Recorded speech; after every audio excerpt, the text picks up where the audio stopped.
Hey you guys, FastestPastor here. So glad you could join me. What's happening on this video? Well, a few things. Number one is I'm going to be telling you guys a story about the first car I ever went over 120 miles an hour in at 13 years old. Yes, 13, not the brightest thing, and I say don't do that. Second thing I'm going to tell you about is a new present I got right here I'm super excited about. I'm going to unveil that and show it to you guys. Third thing is we give Pikes Peak updates. Really excited about where the car is at. I was out there last week visiting them, so stay tuned. Take me back to my roots. I'll be the first one if I don't hold on to your cross and to your word. All right, you guys. Hello and thank you for tuning in. FastestPastor here. That music you heard in the intro was by Band Reeves. Check them out. Also, we'll be having a giveaway here in the next month, I think about mid-April or so. I'm going to be giving out 100 CDs from him. Jeramy's been nice enough to partner with me in that. We're going to be able to give it to our viewers for free. We'll be giving some out on Instagram, Facebook, and yes, here on YouTube. So thank you for joining us. So as the caption says, I'm going to be talking about the first car that I ever went 120 miles an hour in. I know it's been a while since I posted, but it's been really busy at work. I've been flying around for work and also some of the Pikes Peak stuff. And I've been struggling with my stutter a little bit, so I don't want to record while I'm stuttering a lot. And this morning I woke up and it's not too bad. So first thing first, believe it or not, the first car I went over 120 miles an hour in was a Chevy. Now it was scary because it was a Chevy, of course, and we all know how those handle. Just kidding, relax. So what I had is my sister had a car which she had bought, and then I bought from her. She had blown some head gaskets on it, Chevy Malibu. And it was calf poop brown, two-tone calf poop brown. So you had like calf poop diarrhea brown and calf poop brown. And that's the color of the car. The interior wasn't a whole lot better. I took the engine out. We took it apart. I replaced the head gaskets. And when I flipped it around to look at the bottom end of the engine, make sure there's no damage, found out it was a 4-bolt main. Knew it could handle some power. So I did some upgrades to it, aftermarket intake. I think I did a dual carb setup on it. I know I put a 4-speed transmission in it and was pretty excited about this car. Got it all put back together. I was about 13 years old. Had saved quite a while for a car, and this one came cheap. I think my sister worked me a pretty good deal because it was either that or it was going to the scrapyard. I'd gotten another car from her like that, but we'll talk about that car later. So I remember I worked really hard on it, and I can remember when I got done with it. So I did all this engine work, put it back in. That thing was a living beast. I redid the interior. I changed it all to black, which probably didn't go well with the brown, but it was better than the calf poop brown it was. So I changed everything to black, and what I couldn't find, I dyed.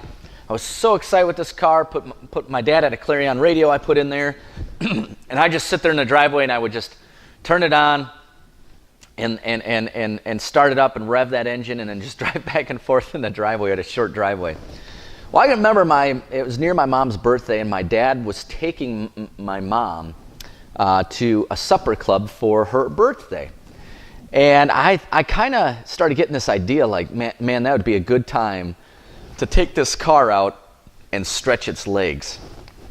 And so my parents left, and I waited a little while, and I got in that car, and I fired it up and finished checking the fluids. And I thought, well, they're probably well on their way. I'm going to go take this thing down the road. So my point was I was just going to pull out and just take it down the road. Well, I got on the road and nailed the gas a few times. I'm like, this thing can move. And I can remember thinking, I'm going to get on the other side of the highway, and I'm going to go down 81, which, by the way, I do not endorse breaking the speed limits whatsoever, nor do I endorse minors who aren't legal to drive.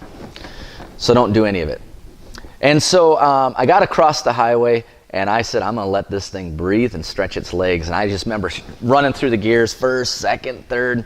And I think I was doing about 95 as I reached for fourth gear and flying down the highway. And I come up over the second hill, and I'm doing probably about 125 at this point. And I see a car in the distance, and it looks like a cop car. And my first thought is, oh, that's a cop. This isn't good. Then the second thought is, which was a worse thought for me, I think that's my parents. And long and behold, it was. Well, me and my infinite wisdom, I don't know why, I continued to speed on about another mile, turned around, grabbed gears and passed them very fast, mind you. My dad was doing the speed limit. thinking they would never know it was me. I could make it back to the house before they got back. So I remember speeding down the highway, hitting County GG and just flying and pulling into the driveway, shutting the car off, locking the door, running into the house and thinking, all right, I got it before they did. So I turned on the TV, and I remember sitting there watching TV, and I heard my parents pull up, so I'm peeking through the drapes, and I see my mom and dad. They just slowly come to a stop, and my dad, is talking to my mom. He gets out, and long and behold, he forgot his wallet. I thought I was free and clear, and he stopped, and he turned at the Chevy, and he put his hand on the hood. And at first, I couldn't figure out why, and then I'm like, oh, the engine heat. And sure enough, I can guarantee that motor was good and warm. I saw his face turn red. He came in the house and had some words for me and basically let me know what my planned destiny was going to be he had for me, which I think involved like a lifetime grounding, a butt that I couldn't sit on for a week, and having to sell the car. So he grabbed his wallet and they went out to dinner, and I'm sure I wrecked dinner for them. I feel, looking back, I feel horrible about it. And sure enough, Dad came home. And I stayed away from him that night. And then the next morning, it was go time. So he laid it out again for me, and I got my whoopings. And I remember putting the car up for sale. And back then, we'd put them in classified ads in the papers. If you guys don't know what that is, you're probably way too young. But that's cool. Basically, what it was like kind of like just an ad. It was an ad we put in, and I put it in. Excuse me. I put it in. And I got a lot of phone calls on it. And all I was trying to do was sell to get my money back. It needed to be gone. Dad gave me a timeline, and a guy came in. He was super excited about it. He liked the work done on it, and he really wanted to paint it. So I remember letting him take it out for a drive, a test drive. But I made him leave his wallet, his driver's license, and his keys to his vehicle with my mom. My mom was not at all thrilled about him going on a test drive. And we went on a test drive, and then I remember, we got about halfway done the test drive, and I said, well, do you really want to see what this thing can do? And he's like, sure. I don't think he understood I was only 13. And so I got in the car, and I stretched its legs one more time for him, and that pretty much sold him. So I remember I sold the car, got the cash for it, was pretty excited. I got what I asked for. The guy tried wanting to bring the price down, but I wouldn't let him.